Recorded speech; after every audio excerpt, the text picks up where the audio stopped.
Two men who know the angles, uncover and untangle all the questions and the webs left out to tangle. I'll be in 1962, last Wednesday's afternoon. They'll bend your ears with reckless self-abandon.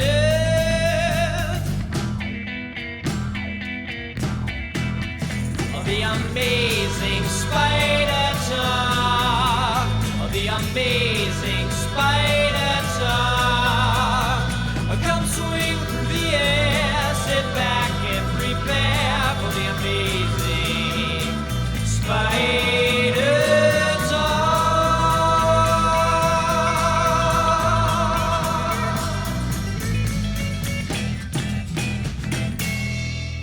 Hello, I'm Dapper Dan Gavosden, and I'm the founder and editor of AmazingSpiderTalk.com, and I own every issue of Amazing Spider-Man, including the annuals.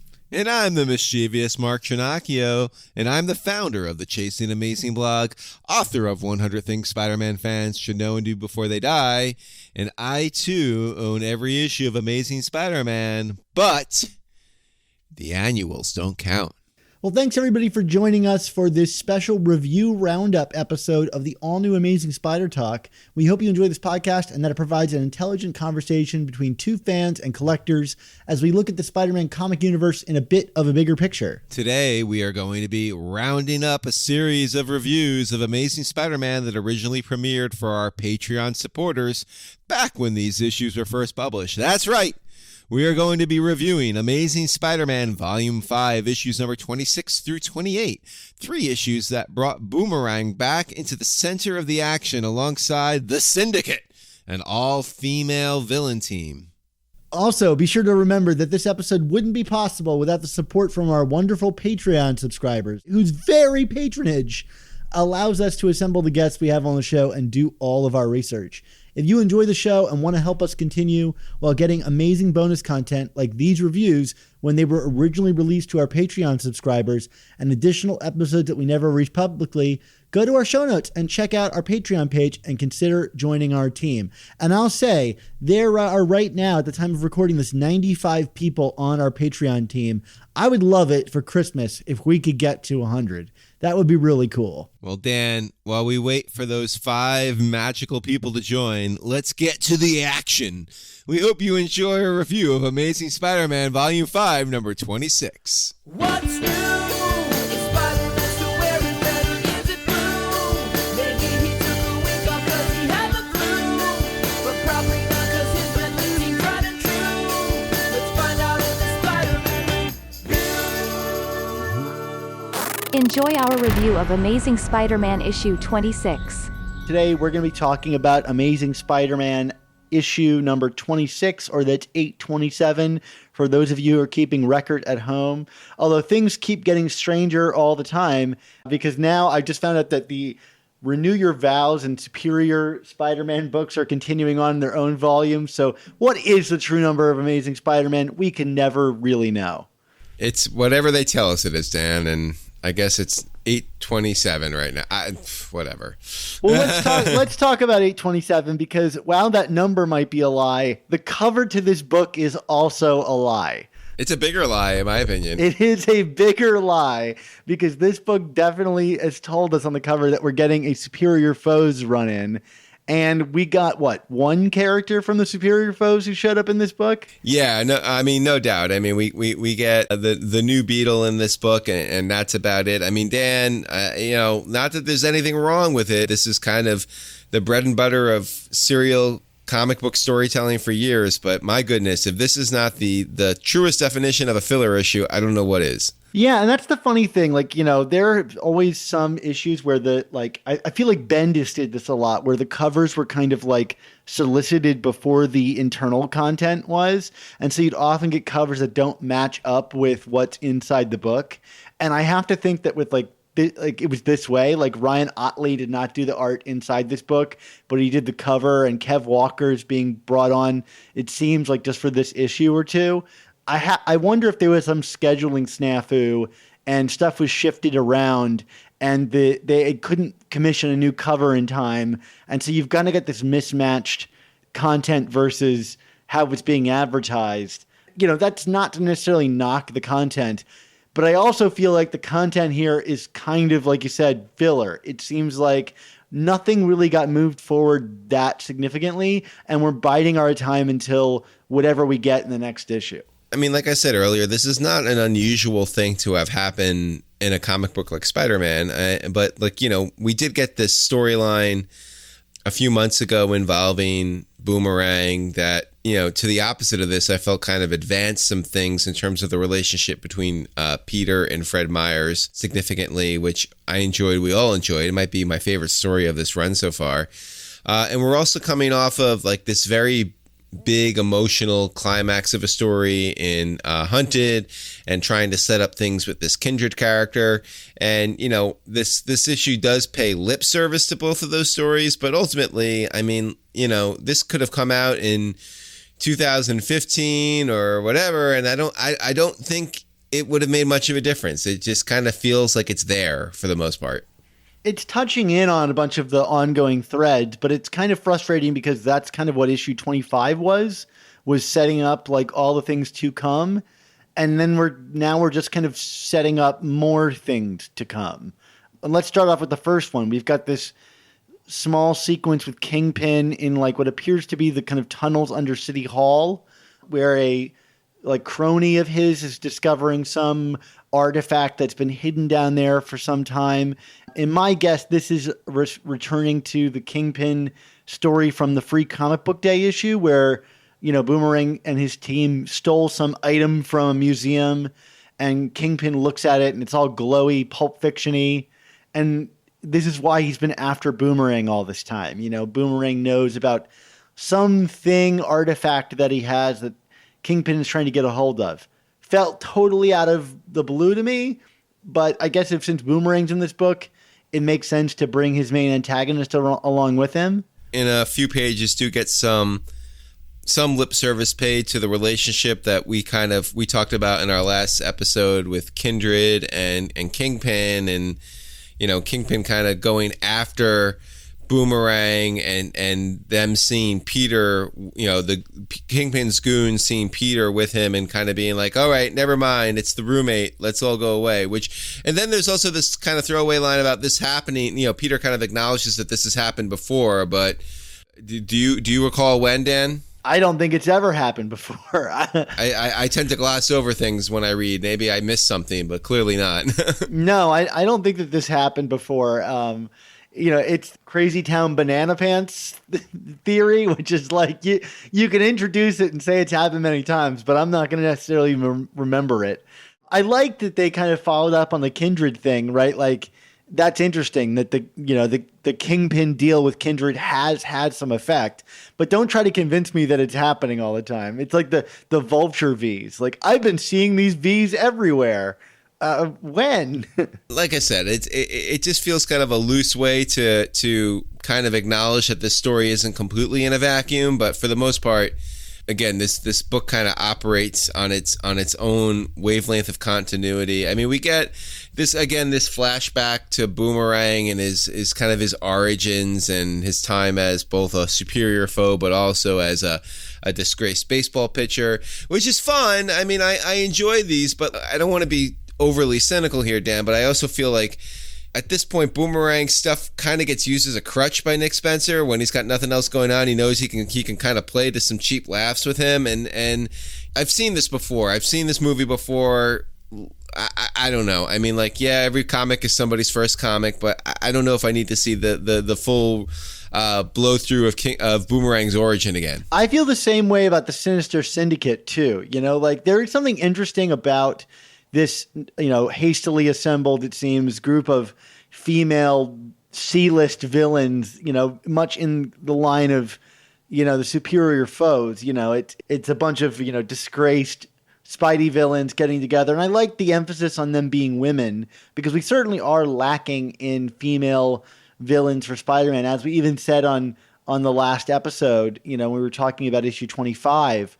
But we spend so much time with them doing the superior foes banter, I thought it really, distracted from any main story that was going on. And I think that's really the problem is all of this banter is kind of fun in Superior Foes because there's a direct, immediate threat and goals always. Whereas in this book, in Amazing Spider-Man, we're a year in, and there's still no main story that's going on. Like, Peter is very much in the background. And so when you're sacrificing Peter moments for them joking about, organic vegan cheeseburgers, I think you're really losing something. And that's the thing. I mean, when these jokes are happening in Superior Foes, that's the book. You know what I mean? That was the book from issue 1 to issue 19 or whatever it ended. I mean, here it just kind of feels like this weird diversion. And again, like I'm not trying to beat up on Spencer here, but it's like, I feel like this is clearly an issue that to some degree kind of feels slapped together, not in the true sequence of what this storyline is supposed to be. So he kind of like,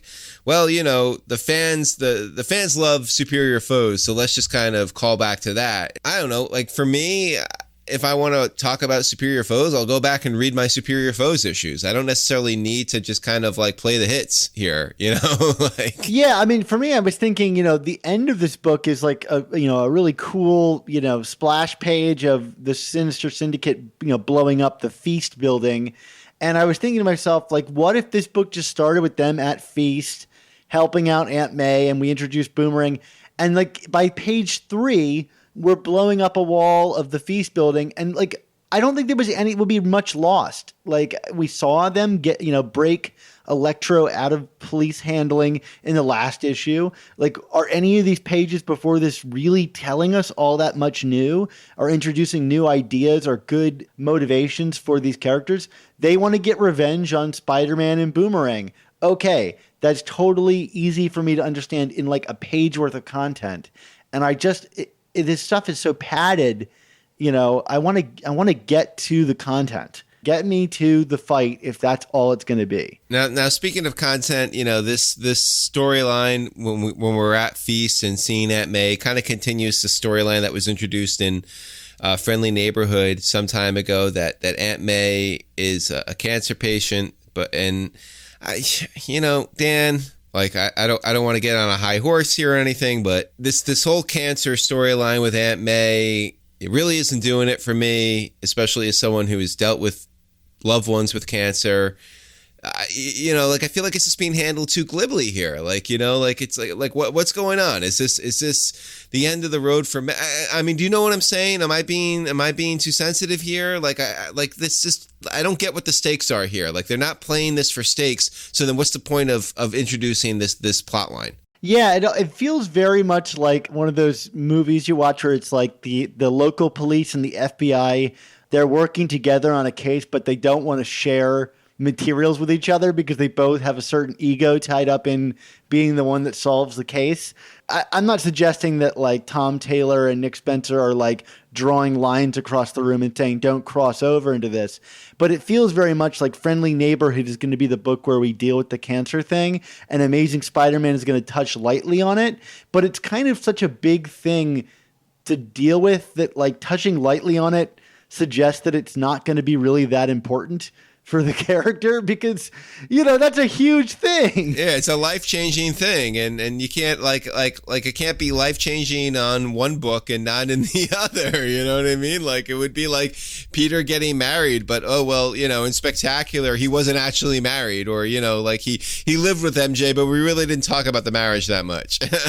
Yeah, and it just leads me to believe like May is not going to die, and there might not be any major changes to the character through this. So, it's in the pages of this book, it just feels kind of tossed aside. I mean, I like that she's working and doing the Feast thing, but that almost seems to be more of the emphasis than any cancer that she's going through. We could get May to Feast just based on the collapse of Parker Industries, but her still trying to make a difference. You know what I mean? Like her having cancer has nothing to do with her desire to keep giving back to her community. I mean, that's why I feel like this is just really like kind of glibly tacked on by the creators right now with this character, because like you introduce something like that, and there are certain stakes that come with it, and I don't feel like either book really is really getting into those stakes. It's just kind of like a plot device, and that's, again, not to get on a high horse, but as someone who's dealt with loved ones with cancer, like that feels a little bit like a slap in the face here. Like then do something else. You know what I mean? Like find another device, because like this is a heavy one for some people, and I don't need to like kind of just watch it be casually mentioned in a book like, oh, she's got cancer, but she's so strong because she's helping out at Feast. I mean, come on, give me a break. Like we know that May is strong and that she wants to, that she's got a heart of gold and she wants to be given back.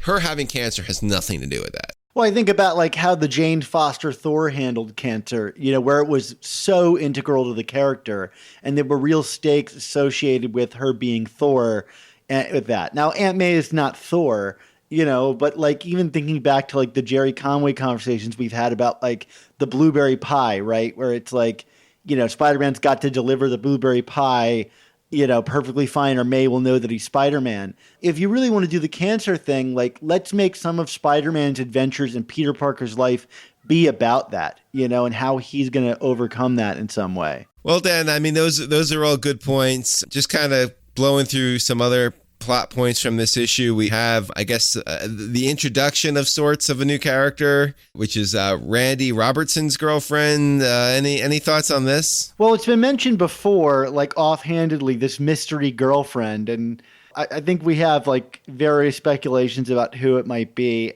that he's hooking back up with a former flame and maybe doesn't want to mention it. But then he says in this issue that whoever he's dating got them tickets for To Kill a Mockingbird. And I thought to myself, well, what if it's Mockingbird that he's dating? I mean, we haven't seen her since the Dan Slott run, right? It would be an interesting way to like clean that up a little bit, because the way that relationship was handled was so haphazardly tossed aside. I mean, look, I'm all for introducing any kind of awkwardness into Peter's life, and this is kind of akin to like Flash dating, Black Cat at one point. Actually, during those Eric Larson issues that we're talking about this week. Although, on the flip side of that, what the hell is Randy Robertson doing with Bobby Morse? Right? I don't know. I mean, like, Flash and Felicia made sense at least. You know what I mean? That would make no sense. No, I think you're right. And then we get the Sinister Syndicate. They show up and blow a giant hole in the wall of Feast, which, like, I'm sure makes Aunt May's case about reopening it not that great. I guess we'll see. We'll see as things come. I have to say, there's a moment where Peter is diving on Aunt May, and what does he shout? Look out! He does. And we get another George Stacy look out moment that I've been cataloging. As far as I know, this is the 5th one so far. So in like 25 issues, we've had 5 of these, including one in Friendly Neighborhood Spider-Man. So I'm going to say I think this is definitely a thing. Yeah, it's not a cosmic coincidence here, Dan. Otherwise, like you said, it's just randomly bad writing. But I think there's something to this. I don't know what it is. If it's George Stacy coming back from the dead, I gotta be honest. I'm saying it right here. I'm not terribly interested in that storyline.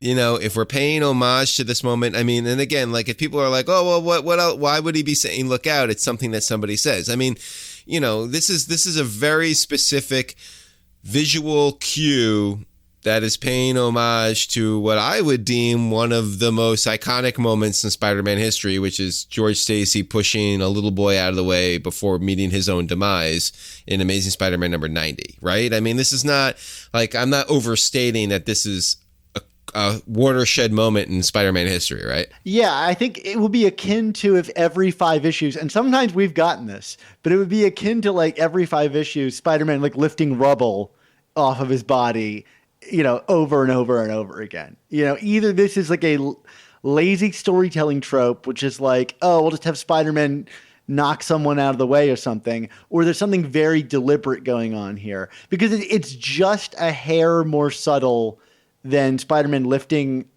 things off himself, because it's other people that are saying look out over and over and over again. Spider-Man lifting a rebel might be the most famous moment in Spider-Man history, outside of like getting bit by the spider.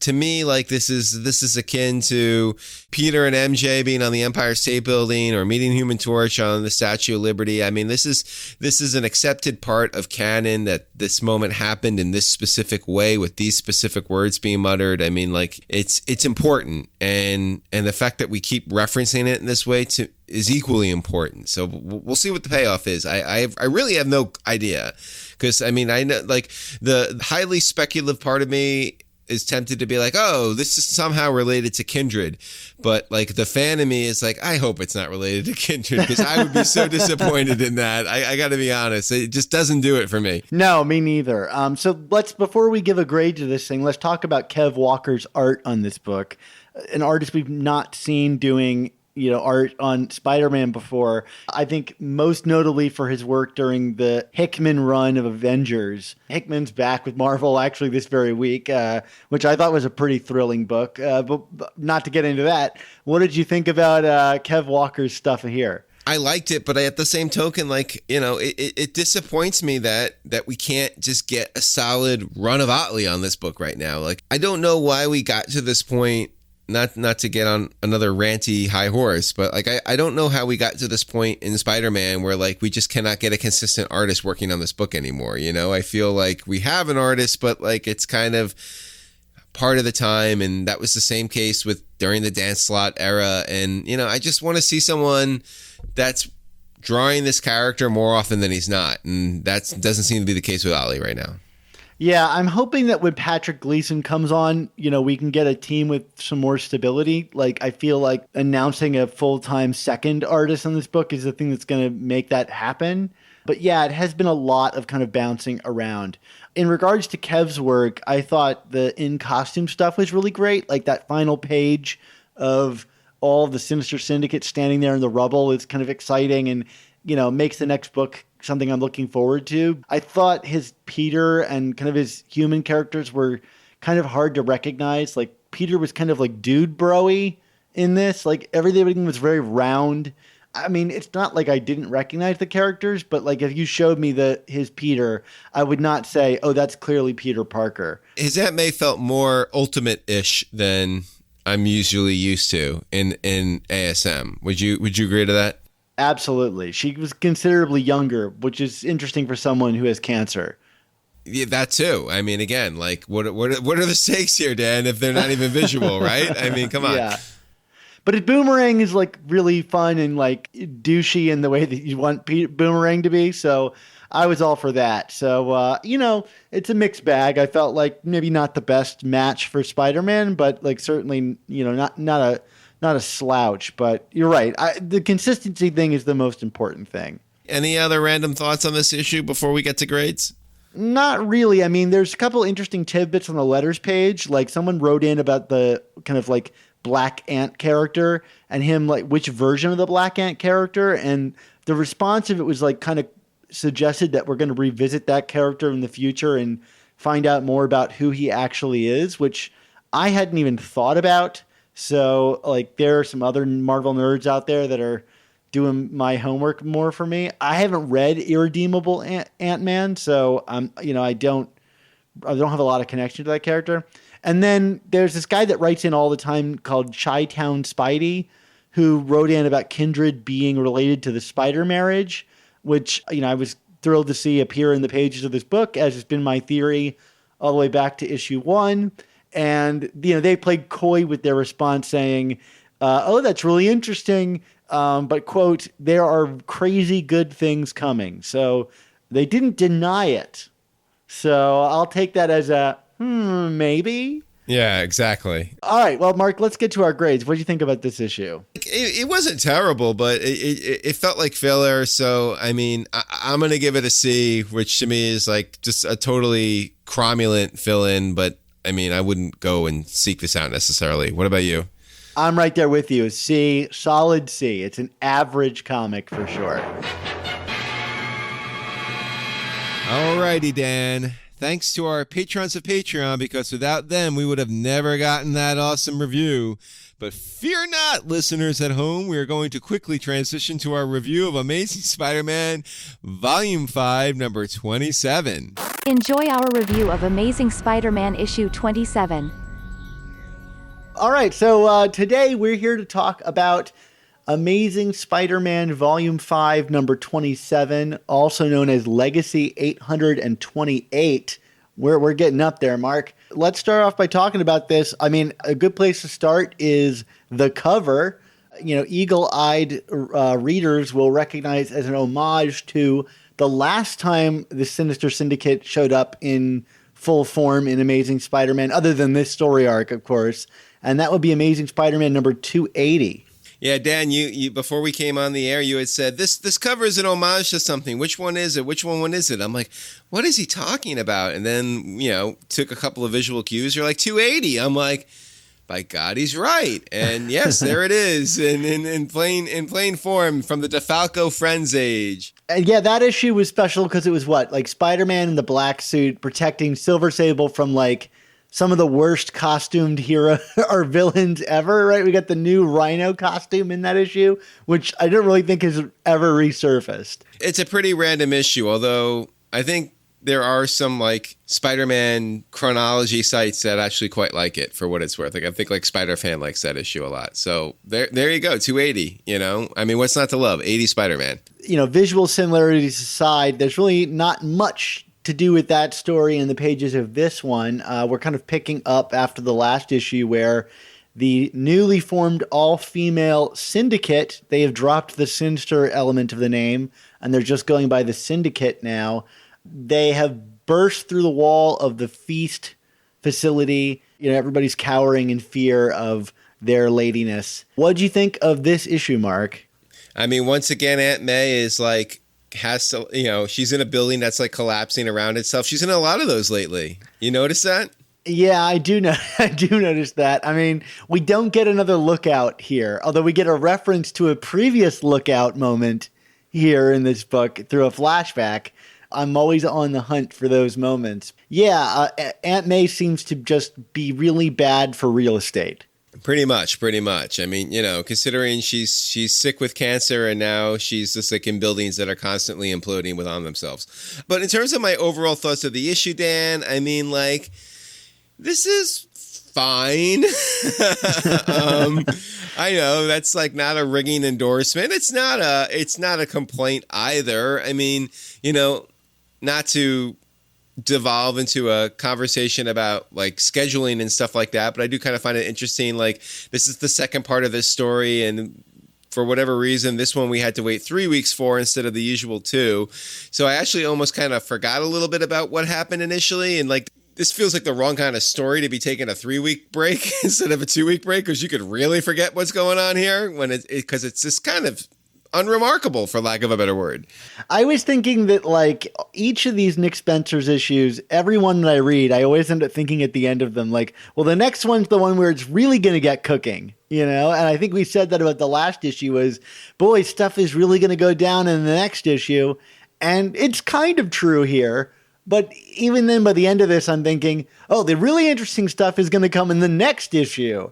Maybe that's a good thing for kind of syndicated comics, where they want you to keep checking in.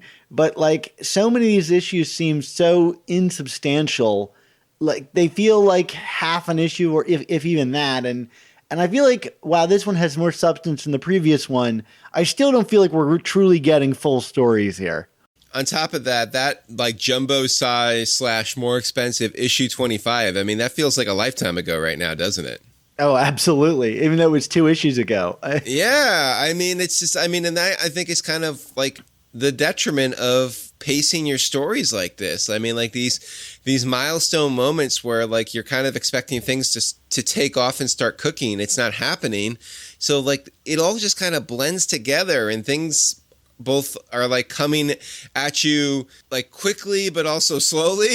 You know what I mean? I can't distinguish one comic from the next right now, which to me is a bad thing. I mean, I couldn't do that during Hunted, and I can't do that with these issues right now. These stories are not distinguishing themselves. They're not bad. It's fun. We get some fun Boomerang stuff here. I mean, Nick Spencer writes a hell of a Boomerang We knew that from Superior Foes. I can go back and read those issues too for good Boomerang stories. I don't know if I need an Amazing Spider-Man. I don't know. Am I being too cynical here, Dan? No, I don't think so. I mean, like, I like that at least we're being consistent with the kind of stories that we're tackling, right? We're going to probably put a capper on this Kingpin story that I don't think you and I have been super hot on from the beginning, but like, it seems like this is probably going to come to a head here if some of the teases in this issue are to be believed. At least I hope we're kind of bringing this to a close. I don't know that this is something that could sustain over a year's worth of comics focusing on, but I like at least the narrative consistency. It's not something where we started a story and we're checking back in 2 years later in the way that I feel like the Kindred story is playing out, where it's like, yeah, this one's cooking, but it's really been cooking with no simmer. So at least this one's delivering in some way. But yeah, I mean, I think the problem is that, you know, I think even more so than the Spider Jeopardy stuff, is that this story feels like it's a Boomerang first story and a Spider-Man second story. You know, and Spider-Man gets a little more time to shine here, but really Boomerang is kind of the one driving the action. Yeah, and I mean, and the team up between the two characters here, it's fun, and I kind of like that, which is something we don't see a lot in team-up stories, that they readily acknowledge, like, the lack of physical chemistry between the two characters here and how that's kind of serving, you know, it's giving them adversity that they have to overcome here. I like that. I mean, like, we've had, I don't know, 40 years of Spider-Man team-up stories in the comics. And, you know, while we always kind of play the hits of, well, you know, there's a misunderstanding and they don't really get along, but now they do get along and yada, yada, yada. I kind of like the fact that, like, Spencer here is demonstrating, like, no, they're not working well together. And because of that, they're losing this fight against these other characters who are in sync and are working together and are, you know, have a plan of attack. And, you know, like, to me, that would be like a major flaw with Spider-Man because he doesn't team up well with others to kind of show again and again. So I kind of like that we're showing that here. Like, it's a nice wrinkle to the same old in terms of team up stories. Yeah, that's a really good point. And I kind of want to add on to that in that Spider-Man and Boomerang are kind of the same kind of character in terms of how they address problems in their life. They're kind of like a act first, think later, you know, pairing. You know, Boomerang, he does do some scheming, but it's often to, like, he's already in the hole and he's trying to, you know, dig deeper to somehow get himself out of it. And same with Spider-Man. Like, they both kind of dive into situations before they've truly thought them through. And so I like that their kind of physical action together represents that. They're not really considering, you know, the long-term, you know, effects of how they behave in combat. But yeah, I also want to add on to your point about the villains, which is like, hey, finally a supervillain team fighting Spider-Man that knows how to work together. If only the Sinister Six could take this advice, they might actually beat Spider-Man here and there instead of fighting him one at a time. Now, I mean, what did you think overall about how the Syndicate here is kind of presented? I mean, like, here's the thing, and I'm trying to kind of walk into this with a fair amount of caution because, you know, we got this in the last issue as well, which is like, you know, like, I feel like a lot of this is being written too knowingly in terms of, okay, so this is a team of all women, which is fine, you know what I mean? But, like, I feel like we keep calling attention to that and, like, keep calling attention to the fact that there's, like, a certain amount of enlightenment there with these characters and, like, you know, they're asking each other for their opinions on things and, like, oh, no one's ever done this before. And, like, it's almost like it's just too on the nose for me. You know what I mean? Like just have a team of women that are doing their thing and kicking ass. Like, why does it have to be so pointed out and so meticulous and like, oh, look at this, look what they're doing there, it's so much different than the men. I don't know, like, to me, like, I feel like it's too much in the other direction. Like, if we're gonna have equality in comics, that means, like, just treat these characters like every other character. Like, you don't have to make it seem that special. I don't know, am I being too narrow-minded here with this? No, I don't think so. I mean, I think it's meant to be like a bit of a commentary on, like, how many of these evil teams are exclusively all men for some reason, you know? But yeah, I think it does protest a little too much. And if you're going to, like, call out that it's all women, then you should probably avoid the kind of, like, stereotypes associated with women in some way, like if you really want to be like put that on spotlight. So like for me, I can't help but feel a little bit icky that like Spider-Man swings into action here saying, I'm all for like this female team thing while kicking Lady Octopus in the face, or like Boomerang trying to kind of like create like cat fights amongst the team over what kind of food that they're eating and stuff like that. I mean, maybe I'm adding that kind of a level of like the male perspective to it, but it's like if you're gonna highlight them for being women in such a marked way, you should really kind of also focus on what comes as a benefit of being a female team. And maybe it's that they, work better together than, a male team might. But if that's the case, it doesn't seem quite as pointed out as what is being used to divide them in some way. It's not a big deal, but yeah, the book has really gone out of its way to say, hey, this is a female team. Yeah, I guess that's just what it is. I mean, like, I feel like it's trying to have it both ways and, like, trying to show that there's a certain level of enlightenment here, both kind of tongue-in-cheekly, but also, I think, not tongue-in-cheekly. I think seriously, like, hey, look what we're doing here. But it's like, if you're going to be doing things progressively and differently than your predecessors, then don't like be simultaneously like patting yourself on the back for it. Like, just do it. Just write it. Just write the story and write a good story with female characters. And like I actually liked the bit with Boomerang, like when they're kind of like, Boomerang's like, well, what's your issue with me? And like, they're kind of like showing these like little vignettes of him like hitting on all of these women individually, because like to me that rang true. You know what I mean? Like he is objectified all these female characters at one point or another, so much so like with the same exact pickup line, no less, that it kind of all blends together. And to me that rang true, and I appreciated that. And like to me that was fine. But like, yeah, like kind of like having Spider-Man like, take a sidebar and be like, oh yeah, it's great that all the women are doing this, but you're still criminal. I mean, like, criminals are criminals. It's not great. You know what I mean? Like, just fight them or not fight them. Like just do your thing and tell that story. I guess that's all I'm coming at. This is kind of like the springboard to something even more interesting later on, which I think like later in the issue we kind of get to. Like, I like the bit that you said about Boomerang hitting on the women, but I also kept thinking in the back of my mind, it's like, great, we have some, female villains whose only motivation to defeat our hero is just another, stereotype, about like the angry, sensitive woman, who, is aggrieved by, male aggression or whatever, which is fine. But like, I'm glad that by the end of the issue, it kind of evolves into something else. And this kind of like way that these women are finding themselves empowered by teaming up together, which we'll talk about, I guess when we get to later on in the issue. But like, let's get back to not even get back because I just diverted us, but let's talk about like the Boomerang aspect of this book, because it really kind of becomes a superior foes issue.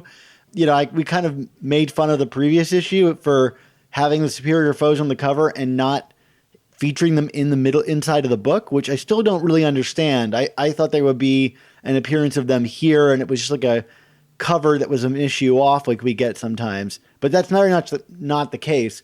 But in a way it is, because this book feels more like a superior foes book than kind of any of the other Amazing Spider-Mans we've gotten, in that like as soon as they show up, you expect this big brouhaha between the Syndicate and Boomerang, but he's immediately trying to like hoodwink them and pull one over on them and create, fighting within the ranks. And it was like, well, that's Boomerang for you. That felt really true to me. Oh, absolutely. I mean, he is conniving and kind of, lucky in spite of himself. I mean, Boomerang is not really an intelligent character, at least in my mind, and yet he's a survivor in his own kind of bizarre way, and that's what we're seeing here until he's inevitably not, because of the miscommunications with Spider-Man here, which was interesting. Yeah, I like that, like, even for a second his kind of like conniving even begins to work, right? I complained that like the book was featuring women bickering amongst each other, but like really it's Boomerang's kind of manipulation kind of working there. He's kind of gaslighting them and taking, their eyes off of the prize, which is, him, I guess.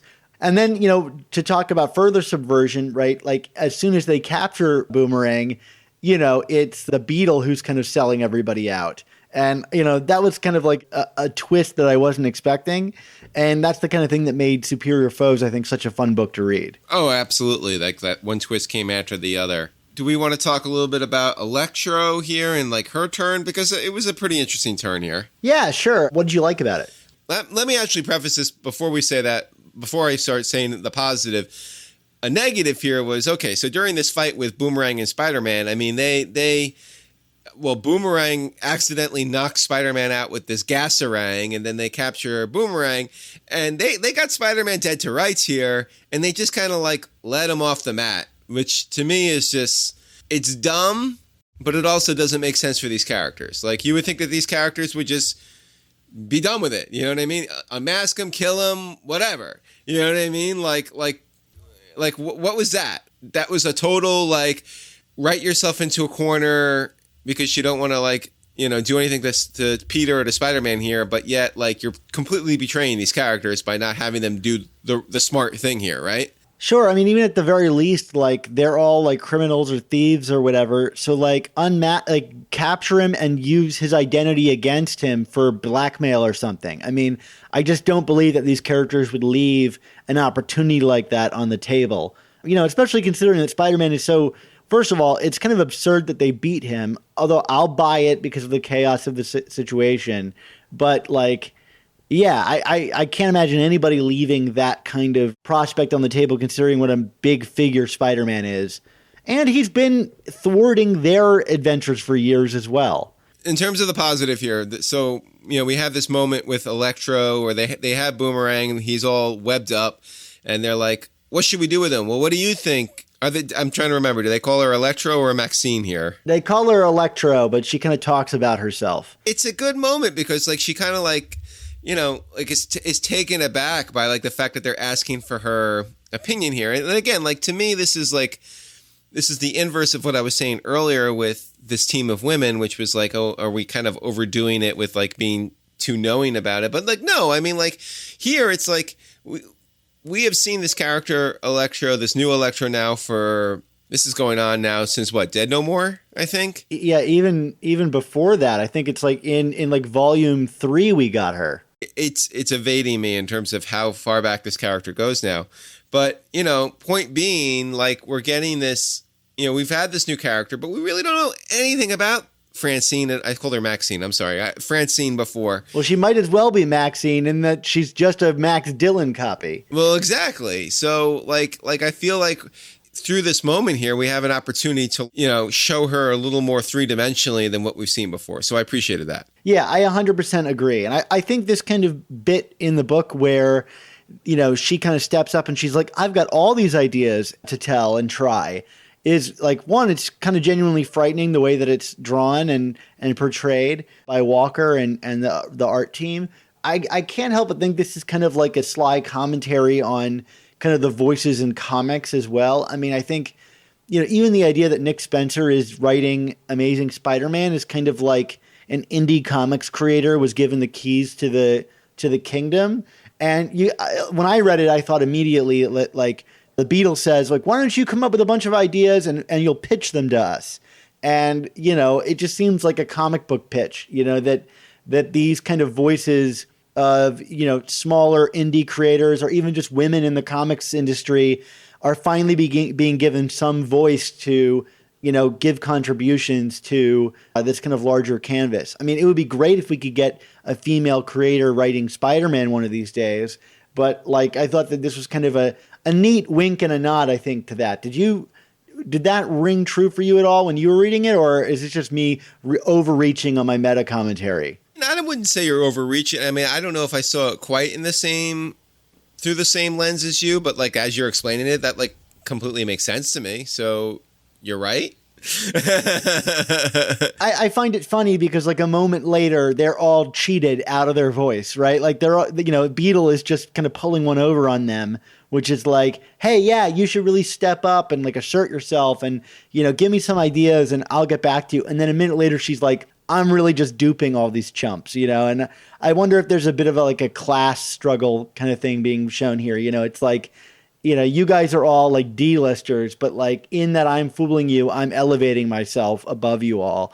It's just a simple inversion, but like the fact that it went through that whole thing about pitching ideas just really made me think about kind of maybe the kind of corporate structure of like Marvel. It's like, hey, we're bringing all you indie people in and you finally are being given the ability to do whatever you want, but we're still going to take all your profits because we're the ones capitalizing on your ideas. Maybe I'm just reading too much about the comics industry recently. Beetle at the end kind of pulling one over them, but then like, the big reveal at the very, very end is like she and Randy Robertson are together. And like, I don't know, to me that kind of feels like that kind of like takes something away from the character because now she's just a love interest again. And it's like kind of like replaying the beats with Boomerang when he was the random roommate in the beginning, right? Yeah, no, 100%. And then there's the whole idea that even then she's not really the boss. The Kingpin is the boss, So like this group of women that have gathered together who are asserting themselves in some way, saying like, we're this new supervillain team, but really unbeknownst to us, we're really working for the man, like the man of all men. I don't know. It got me thinking a lot about it, like with the whole Ike Perlmutter thing and how he like donates his money. It's like all these Marvel creators are creating these books that have a kind of anti-fascist point of view. And meanwhile, like the head of Marvel is kind of like funneling money into kind of fascist viewpoints. I'm not going to get into the whole political realm of that, but like that's what's going through my mind when I'm reading this comic. Well, to kind of backtrack a little bit on that, so what do we think is the Kingpin's endgame here? Because like, so he's kind of like staring longingly into a portrait of Vanessa here as this is all going down. What's Kingpin doing, man? Well, I want to assert some kind of like value on Kingpin looking at a portrait of Vanessa, except that like I'd say 90% of his comic book appearances are him doing that. Right. Yes. Yes. He just, his whole house is just portraits of Vanessa Fisk. I don't want to go like too far out on this, but we talked about the Stone Tablet saga back in season 2 of our show. And, if we're looking at a picture of Vanessa Fisk, like the only thing I can really think to do with her is resurrect her in some way. And I know that like Nick Spencer loves the kind of old callbacks. So if I had to venture a guess, I think that's the direction they're going, is some kind of resurrection tool. The Stone Tablet saga. I don't know if it ties into Kindred necessarily, but like my takeaway from the Fisk Kindred thing is that like he was reaching out to him to resurrect Vanessa in some way. And I don't think that Kingpin's goal has changed all that much. So I'm putting it on some magical device. And I would suspect if we're going to go with some kind of artifact that's being traded around, it's going to be the tablet of life and death or whatever. I mean, not for nothing, Randy Robertson, that was like a big story for him. So, I mean, if he's hanging out with the Beetle, maybe that's why she's targeting him for a relationship. I don't know. Just throwing it out there. Yeah, that would be my guess. I mean, is that what you were speculating all this time? I don't know if I was speculating all this time, but like, yeah, I mean, it signs point to it for sure. So we haven't really talked about Aunt May and her role in this book yet. I mean, Spider-Man kind of whisks her away to a closet during the battle, and part of me wants to read the comic where Aunt May is just stuck in that closet after Spider-Man gets knocked out for like several hours. He's like, don't come out of here. So eventually she wakes him up, right? And they have this kind of weird moment, and I kind of wanted to get your feeling on this, where she like talks to him and is like, hey, Freddy is in trouble. You should go save them. And Peter, as Spider-Man, is like, well, there are other people that could do that. I have like bigger things to fry. And eventually she kind of convinces him like, no, you should really go help him. And I was like, wait, what? Why? Like, is he trying to put up a show so she doesn't think that he's Peter or something? I had no idea what this beat was all about. Do you know why they went through this whole rigmarole? No, I don't. I mean, it was definitely kind of out of nowhere for me and kind of rang hollow too. I don't think he was. I think it was just might have just been some poor writing, because I don't think it was necessarily him trying to pull one over on May either. It just felt like, like they needed to have a moment of Peter not necessarily doing the right thing, but like it was completely out of context and didn't make sense given what we knew here. So yeah, I can we just say bad writing for a page? I don't know. Yeah, it was baffling to me. I mean, it's not a big deal. It was just like, wait, why is he acting that way? And on a similar note, that page closes with like May looking at the ruined shell of Feast. And I mean, this is strange to me because like the implication is that like she says like they're never going to get like a bank to cover this kind of thing.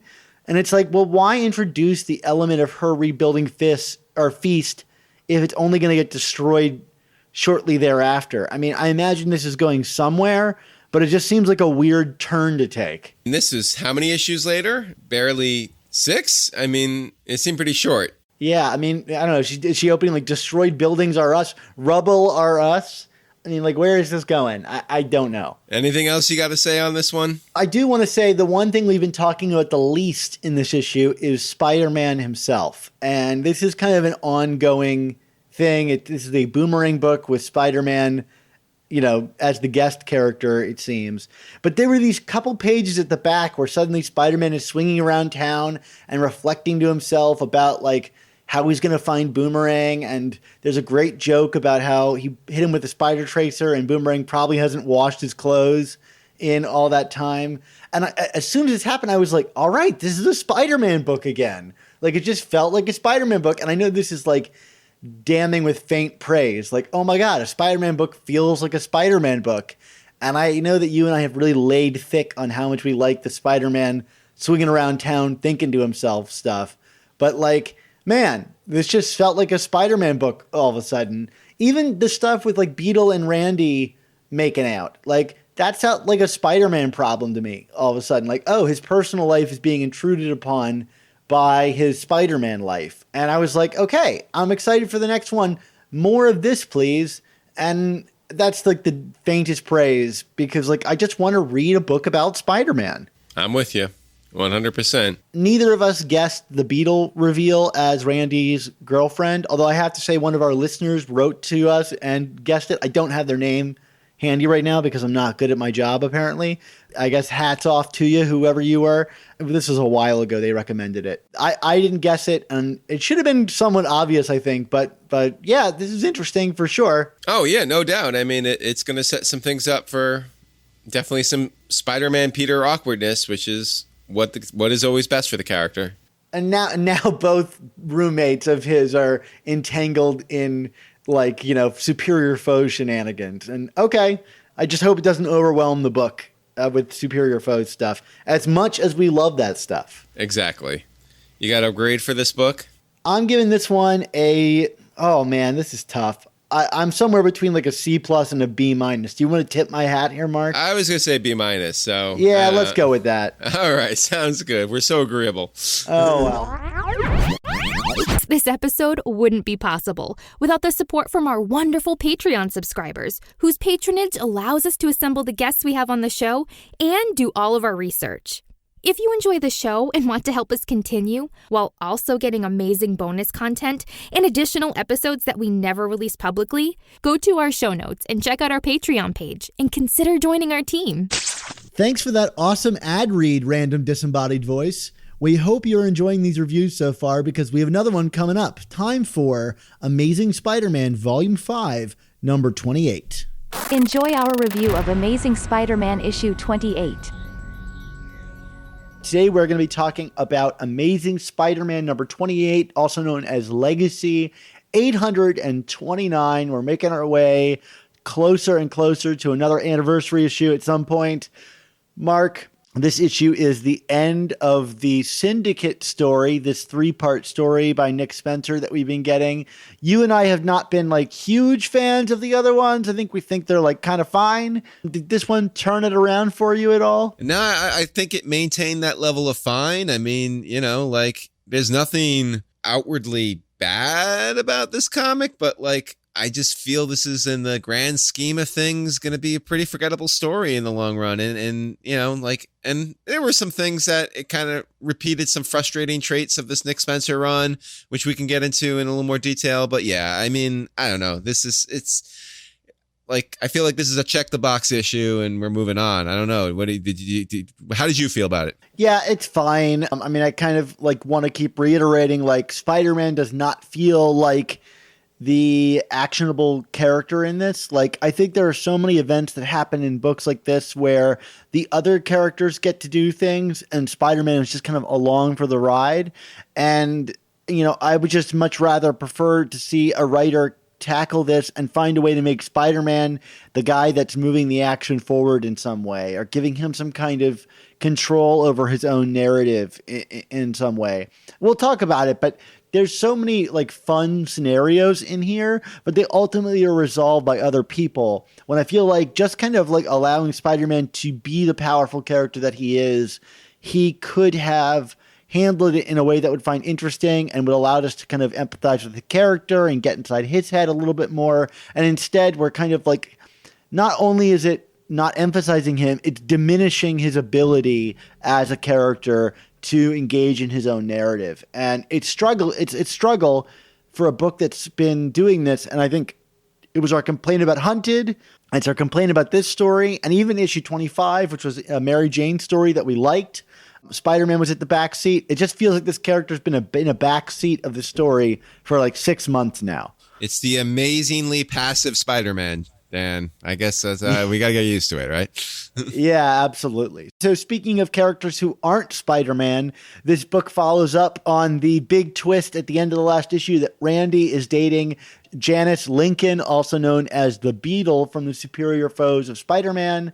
I think, we get new details here about this relationship. I think it would be important. It's important to kind of talk about this now that it's kind of fleshed out a little bit more, how we feel about this relationship and how it kind of plays out in this issue, because it is kind of the emotional spine of this issue. Yeah, on one breath, yes. Like you said, like it gets played out for an emotional resolution, which is at least a little interesting. But like, you kind of like look at the situation more from like 1,000-foot overview, and it kind of doesn't make sense, or or maybe in ways it does make sense. They don't really explore it. You know what I mean? Like in terms of these relationships and the past of specifically with Randy and his dad in terms of the Lincoln family. I don't know. Like, I feel like this is one of those things where it's like, it kind of got shoved in there and it's kind of handled well, but not entirely like a lot of this run. You know what I mean? Like there's some interesting things there, but then also some puzzling things there. I don't know. Yeah, you mentioned this history that we have to leverage. Obviously, there's the whole like Tombstone Robbie Robertson story that has a lot of like weight on the Robertson family that never is really mentioned here. I mean, we get some kind of slight mentions of Tombstone weaving his way into this story, and maybe that's a kind of complication we'll get down the line, but it would be a lot for me if I was Randy to overlook that. But also, even just in Randy's recent history in comics, I mean, it seems like forever ago that we were doing Spider Island. It was what, like 7 or 8 years ago? Yeah, 2011. So there, so that's it. 8 years ago. So that was like, in my mind, the last big Randy story, which seems like forever ago. He was like, there was the whole Phil Urich is kind of like making moves on Nora, who is Randy's girlfriend, and then there was the big fight between Randy and the Hobgoblin in the streets with Randy having spider powers. And Randy has kind of always been this like force for good and really sided himself up with like heroes and like, civil rights. And to see him kind of like dating this like lawyer who, like, admittedly he might be attracted to her, he knows she's a thief, and I don't know that I like bought this character's transformation quite so much. I understand him being annoyed with Peter Parker, which is a great joke in this book, where you think that, he's complaining about Boomerang and it turns out he's complaining about Peter. I'm there for that. That's funny. I just don't know how much I believe this character would bounce to a supervillain girlfriend, especially one so like intrinsically tied to his family. Although maybe that's a story we're going to explore down the road. This has kind of been the crust of the Nick Spencer run from the get-go, which is like, we look at a situation and you and I kind of talk and speculate like, well, they could go there, they could go there.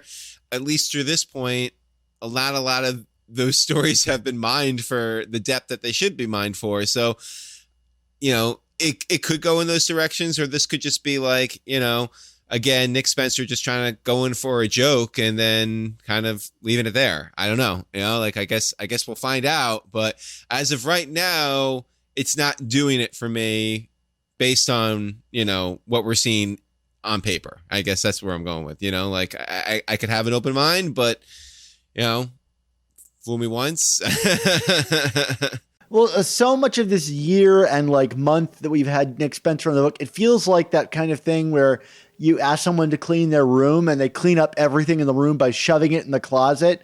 And one of these days, someone's going to open the closet and everything is going to fall on them. You know, like I'm just waiting for that closet opening to happen. You know, like we spent so much time cleaning things up and arranging things in a certain way that we haven't been doing anything. And, you know, what is he waiting for? I don't know. Like, why not, like, you know, engage in this drama now? Like this whole withholding thing, it's like a bad trope from television, like on Lost, where nobody would tell each other what they knew because the writers were holding it back for a dramatic moment later. But it feels cheap. It just feels cheap. Get to it. If there is a drama to be mined here, let's get to it right away. I'm done waiting for it. Yeah, I mean, I don't mean to jump ahead in this book, but like I think the biggest frustration for me in this comic, Dan, was the fact that, you know, since the Free Comic Book Day issue, essentially, we know that like the Kingpin has been after Boomerang. And, you know, here we get to this point where it's like, well, what did you really do, Boomerang? And it's like, we know that these characters are discussing these things, but yet again, they're not telling us. And it's like, what kind of game is this? Like, this is just, it's just such cheap story playing. You are intentionally dragging things out for what? What's the payoff? When are you going to start, you know, firing these guns that you've been storing up? Like, it's really frustrating, Dan. I don't mean to get like loud on the microphone. My levels are probably through the roof, but it's just really, and like, you know, you saying like it's like a thing of loss, like that. Yeah, that's where we're at right now. Yeah, we're literally lost. Yeah. But it's even more painful because by the end of the story, Spider-Man knows and we don't know. Yes. You know, like our protagonist knows and we don't. And suddenly it's like it's moved past suspense into just plain withholding. You know, it's not the like it's there's that Hitchcock thing that I keep bringing up. It's like there's the bomb under the table, and if you know there's a bomb under the table when two people are talking, you feel suspense while they're talking. You know, and when it blows up, you want them to get out of there. That's suspense. And if you don't know the bomb is there and the bomb goes off and kills these people, it's surprise. But in this case, there's a bomb under the table. It blows up and we don't know what happened or why the bomb blew up, or even if it blew up. We're just taken somewhere else and we don't know.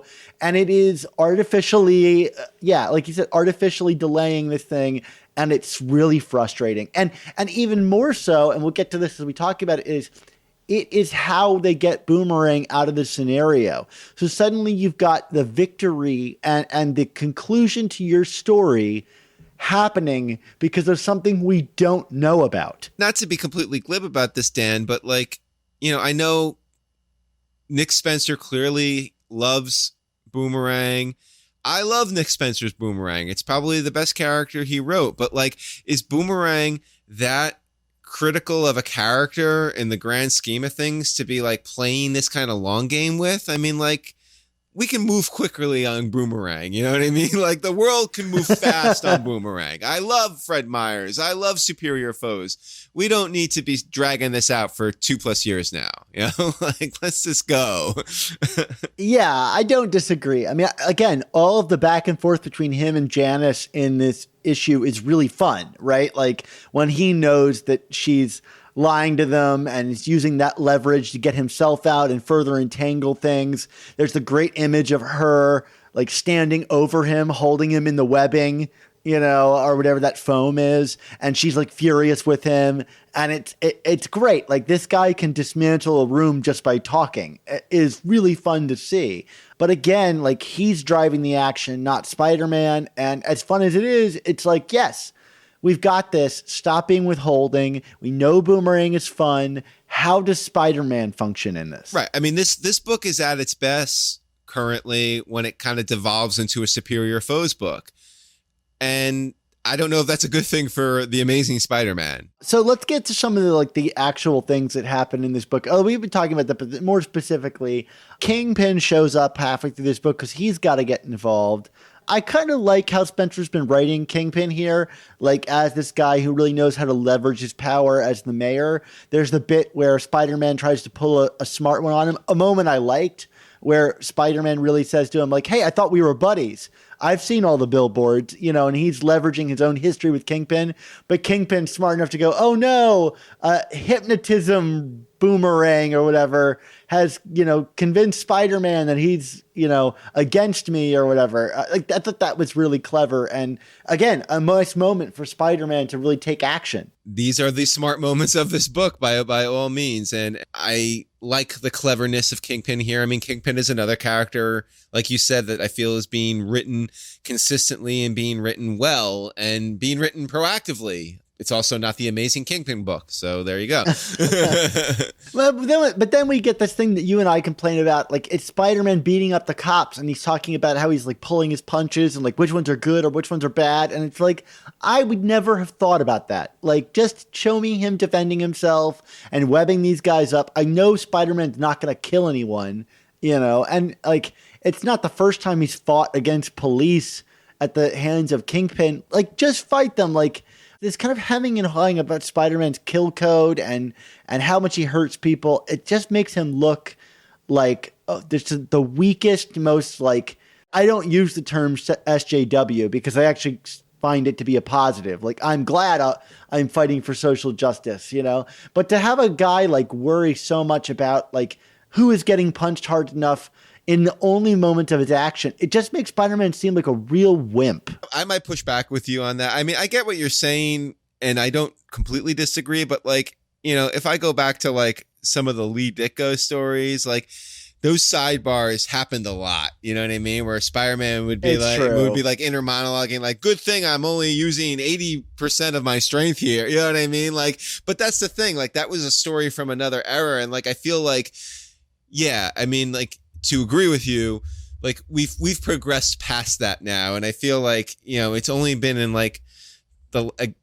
last decade or so where there's been like this real obsession with like like you said, the minutia of Spider-Man's codes and rules, and don't get me wrong, I'm not advocating for him to like obliterate everyone and become the Punisher, but like we don't need to stop the action to kind of pontificate about how hard he's punching somebody. I don't know, like not at the expense of like withholding story, which we alluded to earlier. I'll admit to some hypocrisy here because I have said in other shows that I like the kind of like Spider-Man's management of his powers during a fight, like whether or not he's out of web fluid or how he's like fighting people. But like that, I think I mean that when like a story is very Spider-Man oriented, like when our only time we're spending with Spider-Man is about him like hemming and hawing over his code. Give me something more interesting than whether or not he's punching someone hard. Like, how does he feel about it? Like, how does he feel about finding himself in this situation other than, am I going to hurt these people? I feel so divorced from Peter Parker right now. And this is when you and I like get the most detached from the book, is when we go, who is Peter Parker? I don't know. I don't know right now. We do know that the long-range Spider Tracer still exists, I guess. I guess so. When was the last time we saw that? Years, I would think. And again, like, oh, well, that's a cool little nod to something, but it is very kind of, machine in the box or God in the box, whatever. Like, let it behold, we have this new MacGuffin.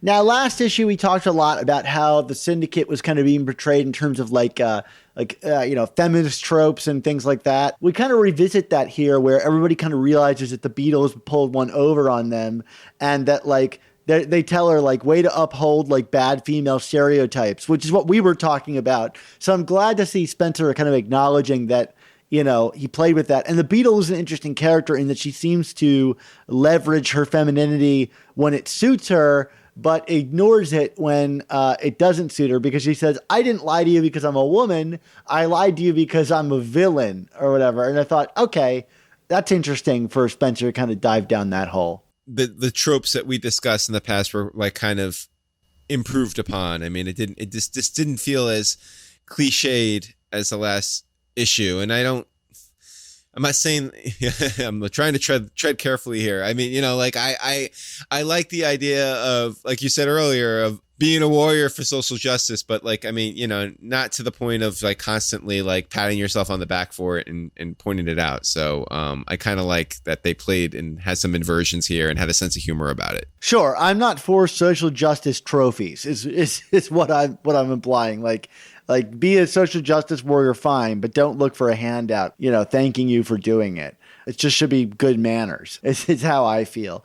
So there's this interesting moment where Boomerang kind of escapes and the Syndicate are kind of fighting with Kingpin's goons after kind of rejecting the Beetle.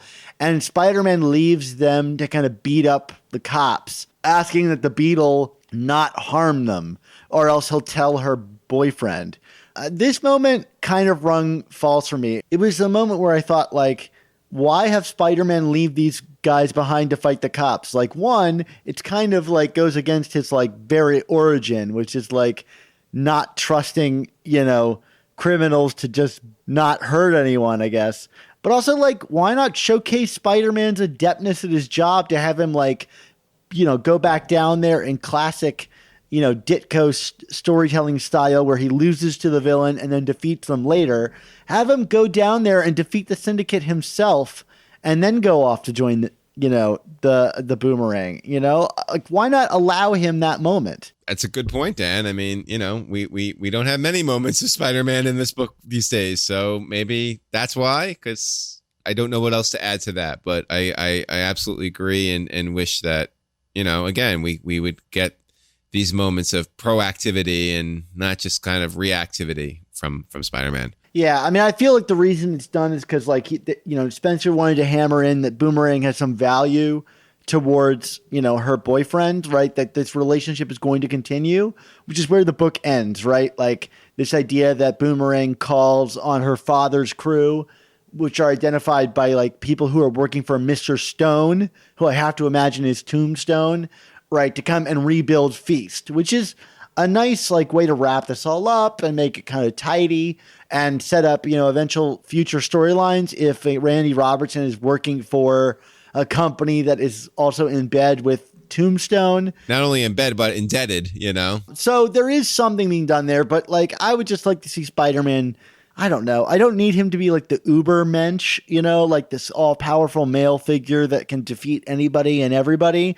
But like it'd be nice to see him like be competent and in control of his own story in some way. Any thoughts on the art on this book? I don't know. It just was not doing it for me. I felt like Spider-Man in costume in this book looked especially weird. Like I couldn't stop staring at his glutes. Like dude has been doing squats. I mean, there's nothing wrong with squats, but I agree with you here. I mean, like it just felt like it was missing something. I mean, but that's kind of, I mean, I hate to be this way, but that's kind of been the theme of this book. Anytime Otley takes a break, I still feel that the best Spencer issues tend to be the Otley ones, and the rest are kind of lacking. Yeah, well, we're getting Patrick Gleason on the next issue, and that's really exciting because his stuff over for DC was really incredible, and I can't wait to see what he brings to this book. I hope that he and Otley are a good rotating team with each other, and that's kind of where we are moving forward. But yeah, Kev Walker's stuff wasn't doing it for me. Like Spider-Man, like not only his physique, but his face mask and the webbing was really awkward, and you got these kind of like really distorted lenses, and even the people out of costume look strange. Like Kingpin is kind of like distorted in a way that I don't recognize. And I don't know. I mean, I just don't think he was a right fit for a Spider-Man title. Well, you got a grade on this? Yeah, I'm giving this one a C-. And Dan, you won't believe this, but I'm right there with you. C- from me too. All right. Well, hey guys, I hope you guys enjoyed this episode. Hopefully you enjoyed the comic a little bit more than we did. Or maybe you're feeling vindicated that we're feeling the same way. Thanks again for supporting us, and we look forward to talking about the next one. Thanks again, guys. Thanks for joining us for our review roundup episode of the all-new Amazing Spider Talk. We hope you all enjoyed our coverage of Amazing Spider-Man Volume 5, numbers 26 to 28. Also, for our Patreon subscribers, be sure to check out our Patreon page and your podcast feed, where this week we've already got special reviews of the entire Nick Spencer run up through issue 35. more of that 2099 story that we're all kind of digging, I guess. And if you enjoyed today's show, why not help support our show and get caught up all at the same time with all these new Spider-Man comics, even the B-books. We've got our other team working on that. So lots of great content for you to get. I think we have almost 200 podcasts on there that you can just download instantaneously. Yeah, and that's just for $3.99 a month. The price of a new comic. You'll get access to our exclusive new issue reviews, B-book reviews, and more. And for $10 or more a month, you'll get access to some awesome commission artwork, this time from Barry Kitson as he depicts the tremendously sad, sorrowful moment that Spider-Man learned of Gwen Stacy's demise. Snap. Wah, wah, wah. Also, be sure to check out our sister podcast, The Untold Talks of Spider-Man.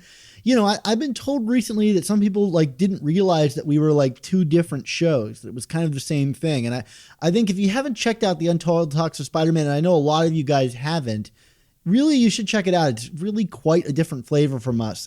Mark, I think you and I can be funny at moments in time, but I think that show is often hilarious, and I really enjoy listening to it. So just a really big plug for the guys and what they're doing over there, because it's a really cool show. No doubt. Go listen to it right now. Plus, we've also got the amazing Spider Slack community for you to join. Just check out this episode's description for a link to join our Spider-Man forum community. It's just a great place. A lot of really nice people talking about Spider-Man without all the bitterness and nastiness of Twitter and things like that. I see people complaining about Spider-Man Twitter, and certainly I complain about it because there's a lot of rancor about what movie people like best. And in our little community, everybody just loves everything and is nice to each other. So come and join it. Get in the holiday spirit with our friendly little community. Yeah, I mean, Twitter is the only place in the world where both Spider-Man is terrible because he is Iron Man's servant, and also how can Sony ever produce a good Spider-Man movie without Marvel's help? There you have it. I just summed up Spider-Man Twitter. Amazing, Mark. Well, another nice thing is we got to issue a special thank you to our sensational editor, Rick Coste, who edited this very episode and all of our recent episodes. Rick, why don't you jump into the show right now and tell us a little bit about some of your amazing work that you do? Thanks, Dan. You can find a lot of my work at modernaudiodrama.com. A lot of my audio fiction series are there. You can also find my stuff at rickcoste.com, and as well as links to some of the podcast editing I've done. I've done some work for Marvel. You can see all that there. And you can also follow me at Twitter at Rick Coste. Awesome. Well, thanks again, Rick. Mark, where can we find you online this week? Well, you can find me on Twitter at ChasingASMblog, or you can order my book wherever books are sold, 100 Things Spider-Man Fans Should Know and Do Before They Die. That's the name of the book, not wherever books are sold. I don't know where. You just don't confuse that. The book is called 100 Things, not where. You might as well add it onto the title, for the title is so long for that book. It might as well say wherever books are sold. Yeah.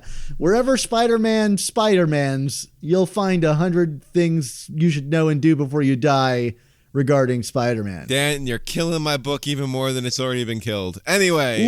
Look, guys, just look up 100 Things Spider-Man, and it's the first thing that comes up. And buy that book. It's a great thing to open under the Christmas tree this year. Or, whatever religion is or non-religion it is that you follow. Exactly. Spider-Man's good for all. He truly is. Now, Dan, speaking of being good for all, where can we find your good for all opinions and such? Yeah, I'm over on Twitter at @SupSpiderTalk. I don't have a book to hawk, but I am still writing review roundup recaps of The Mandalorian for TV Guide. And, come join me. We're on episode 4 or 5 now. I don't know when this is coming out. We'll be on some episode of The Mandalorian. And surely, if you're listening to a Spider-Man podcast, there's a good chance you're also watching The Mandalorian. Why not see all of my commentary about that and Baby Yoda and all that stuff over on there. So yeah, check it out. The Mandalorian on TV Guide and @SupSpiderTalk on Twitter. Mark, I've done enough prostrating of myself. Is that the word I wanted to use? Maybe. I don't think it is. It's possible. Where are you going with this, Dan? We're professional writers, and part of that is messing up language sometimes, and also making sure that we're including the very best of human language in our writing. And Mark, on our show, there is nothing better than our motto, And what is it? Is it with great prostrating? No. Let me try again. With great podcasts, there must also come the all-new Amazing Spider Talk. Don't miss the next installment.